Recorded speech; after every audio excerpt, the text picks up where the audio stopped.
घटनाएं घट रही थी। अरे फूलमती काकी, तुम्हें पता है आज फिर अपना जो रामू है ना, उसने बिरजू और उसके गधे को देखा है। उसके बाद से तो उसके घर वाले मातम मना रहे हैं। अरे न जाने क्यों बिरजू और उसके गधे को देखने के बाद गांव वाले अपनी जान गंवा रहे हैं। आखिर इसके पीछे की कहानी क्या है? क्या है इसके पीछे का सच, कोई नहीं जानता। जिस तरह से बिरजू और उसके गधे की लाश मिली थी, उस हिसाब से तो ये कहना गलत नहीं होगा कि उसे मारा गया था। लेकिन उसे किसने मारा, इसके बारे में किसी को कोई जानकारी नहीं है। धौलापुर गांव में बिरजू अपनी माँ कलावती के साथ रहा करता था। बिरजू के पास एक गधा था जिससे वो अच्छा खासा खर्चा निकाल लिया करता। लेकिन एक दिन बिरजू और उसके गधे की गांव के जंगल में लाश मिलती है। किसी को कुछ समझ नहीं आता कि आखिर दोनों की मौत कैसे हुई। हालांकि इसी गम में बिरजू की माँ कलावती का भी कुछ महीनों बाद ही निधन हो जाता है और बिरजू की माँ की मौत के बाद ही गाँव वालों की अचानक मौत होने लगती है। अरे आज तो नहीं पीते, आज तो आपको भगवान भी नहीं बचा सकता। हे भगवान, मैं तो लुट गई, बर्बाद हो गई। गांव में पिछले कुछ दिनों से मौत हो रही थी और मरने वाला हर इंसान बिरजू के साथ उसके गधे को देखता है। गांव में इस तरह करीब करीब कई मौत हो चुकी थी। अब देर रात चंदन काम पर से घर लौट रहा होता है। चंदन नशे में धुत था, उसे कुछ भी समझ नहीं आ रहा था। लेकिन वो घर की तरफ बढ़ता है तो उसे सामने बिरजू और बिरजू का गधा दिखता है, जो कि काफी महीनों पहले मर चुके हैं। लगता है मेरी भी मौत नजदीक आ गई है। मुझे बिरजू और उसका गधा दिख रहा है। हो सकता है ये मेरा भ्रम हो। तभी वो भूतिया गधा चंदन की तरफ बढ़ता है। अरे अरे, ये तो सचमुच बिरजू और उसके गधे का भूत है। अरे कोई तो मुझे बचाओ, कोई तो मुझे बचाओ। मैं किसी को नहीं छोड़ूंगा, पूरे गांव को खत्म कर दूंगा। तुम लोगों ने मेरी माँ पर ना जाने क्या क्या इल्जाम लगाए। मेरी माँ मेरे जाने के बाद बीमार रहने लगी। गांव वालों ने उसे एक बार नहीं देखा। गांव वाले तो मेरी माँ की मौत के जिम्मेदार हैं, लेकिन मुझे मारने वाला भी मेरी मौत का जिम्मेदार है। लेकिन तुम दोनों को किसने मारा, हम गांव वालों को क्या पता। हमसे गलती जरूर हुई, हमने कलावती काकी की देख रेख नहीं की। तुम्हारे जाने के बाद कोई भी उन्हें पूछने वाला नहीं था। उन्होंने खाना खाया या नहीं खाया, उनका हाल चाल दुख सुख बांटने वाला कोई नहीं था। इसमें मेरी क्या गलती है। मेरी माँ दूसरों का दुख अपना समझती रही। गांव वालों को उन्होंने कभी भूखा सोने नहीं दिया। माँ को जब पता चलता कि गांव में कोई भूखा है तो वो उनके लिए अपने हिस्से का खाना लेकर जाती थी। लेकिन तुम गांव वालों ने मेरी माँ को जीते जी मार दिया। मैं किसी को नहीं छोड़ूंगा और अब तो तेरी मौत भी निश्चित है, क्योंकि तुझे खुद काल नजर आया है। इतना कहने के बाद वहाँ से बिरजू और बिरजू का गधा, जो कि भूत बनकर पूरे गांव में घूम रहे थे और दिखने वालों की कुछ घंटे बाद ही मौत हो जाती थी। उनमें से एक था चंदन, जो सुबह तक तो बिल्कुल ठीक ठाक था। अरे चमोली, मैं ठीक कैसे हूँ, मैं जिंदा कैसे हूँ। कल रात जब मैं नशे की हालत में घर लौट रहा था तो मुझे बिरजू दिखा। बिरजू और उसका गधा मुझे मारने की कोशिश कर रहे थे। मैं अब नहीं बच सकता हूँ। इतना कहकर चंदन जोर जोर से रोने लगता है। तभी गांव के लोग वहाँ मौजूद हो जाते हैं।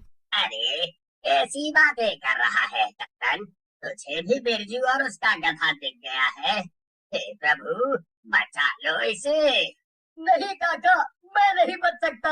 अब तक बिरजू और उसके गधे को देखने वाला कोई बचा है क्या जो मैं बच जाऊंगा।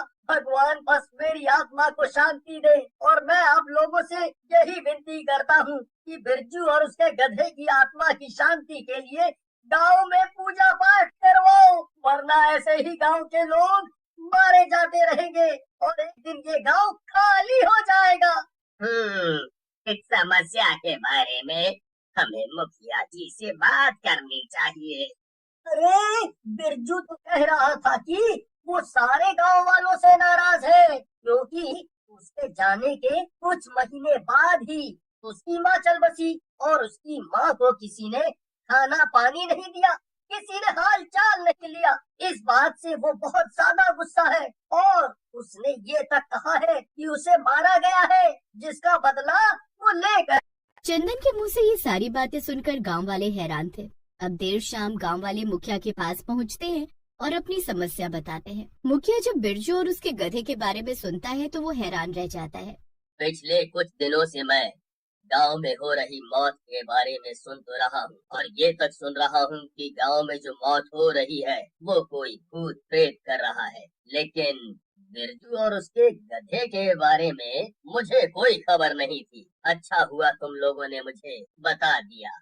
अरे चंदन तो कह रहा है कि बिरजू के भूत ने ये कहा है कि उसे मारा गया है। अब उसे किसने मारा ये कैसे पता चलेगा मुखिया जी?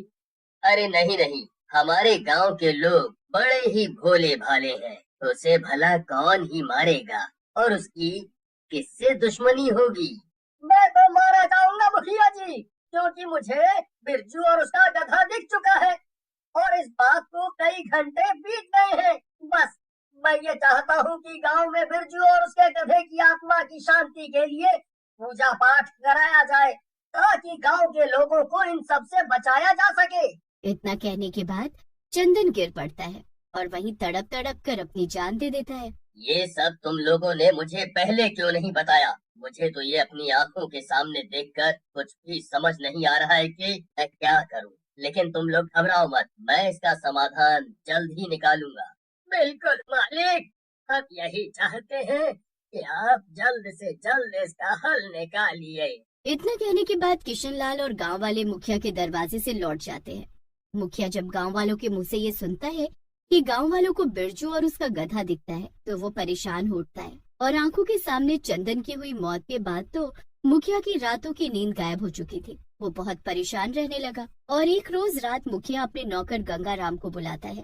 इस बारे में तो मैं काफी दिनों से सुन रहा हूँ, लेकिन सच क्या है ये तो मुझे भी नहीं पता। लेकिन तुम्हें ये तो पता है ना कि बिरजू और उसके गधे को मैंने ही मौत के घाट उतारा था। वो दिन तो तुम भी भूले नहीं होगे, जिस दिन मेरी बेटी की शादी थी और बिरजू को फूल माला लाने में देरी हो गई थी। बारात दरवाजे पर थी और लड़के वाले हमारी बेइज्जती कर रहे थे। वो इसलिए भी लोगों को मौत के घाट उतार रहा है क्योंकि उसके जाने के कुछ महीनों बाद ही उसकी माँ की मौत हो गई। ऐसा चंदन भी बता रहा था और गांव वाले भी कह रहे हैं। तुम जा सकते हो, रात बहुत हो चुकी है, तुम्हारा यहाँ रुकना सही नहीं। मुखिया कुर्सी पर बैठे बैठे सोच में डूबा होता है और उसे कुर्सी पर ही नींद आ जाती है। तभी अचानक से मुखिया के कानों में आवाज आती है और मुखिया हड़बड़ाहट में उठता है। तभी मुखिया को सामने बिरजू का भूत नजर आता है जो अपने गधे के साथ वहाँ खड़ा था। और मैंने जो अपनी जान गंवा दी, अपने साथ अपनी माँ की जान भी गंवा दी और मेरा प्यारा भोलू उसे भी तुमने मार डाला। अरे उस बेजुबान जानवर की क्या गलती थी? तुम लोगों ने सही नहीं किया। एक छोटी सी गलती के लिए मेरा परिवार उजाड़ कर रख दिया। तुझे तो पता है ना, मैं अपनी इकलौती बेटी से कितना प्यार करता हूँ। उसकी माँ जब से गई तब से मैं उसका माँ पिता सब कुछ बना हुआ हूँ। अच्छी बात है कि तुम्हें पछतावा हो रहा है और तुम्हें इस तरह गिड़गिड़ाता हुआ देखकर मुझे बहुत खुशी हो रही है। लेकिन गांव वाले जो भी कह रहे थे वो बिल्कुल सच है। चलो अब तुम्हारा समय आ गया है। इतना कहकर बिरजू का भूत वहाँ से गायब हो जाता है। मुखिया को अब और भी नींद नहीं आती और वो अगली सुबह सुबह गांव वालों को इकट्ठा करके गांव वालों के सामने हाथ जोड़कर सब कुछ बता देता है। हम सभी आपको अपना करता धरता मानते रहे, लेकिन आपने क्या किया? बिरजू के परिवार को खत्म कर दिया। उस बेजुबान जानवर की क्या गलती थी? आपके साथ जो भी हो रहा है सही हो रहा है। हम लोगों को बिल्कुल भी दुख नहीं है कि आप इस गांव को छोड़कर जा रहे हैं, इस दुनिया को छोड़कर जा रहे हैं, क्योंकि आपको आपके किए की सजा मिलने वाली है। तभी तो मैंने आप सभी को यहाँ इकट्ठा किया है और अपनी गलतियों का पश्चाताप कर रहा हूँ। मुखिया गांव वालों के सामने अपनी गलती कबूल कर चुका था। दूसरी तरफ अचानक से मुखिया गिर पड़ता है और उसकी वहीं तड़प तड़प कर मौत हो जाती है। मुखिया की मौत के बाद गांव वालों को सब कुछ पता चल चुका था और बिरजू के साथ उसके गधे को भी मुक्ति मिल जाती है और उस दिन के बाद गांव में फिर किसी की मौत नहीं होती।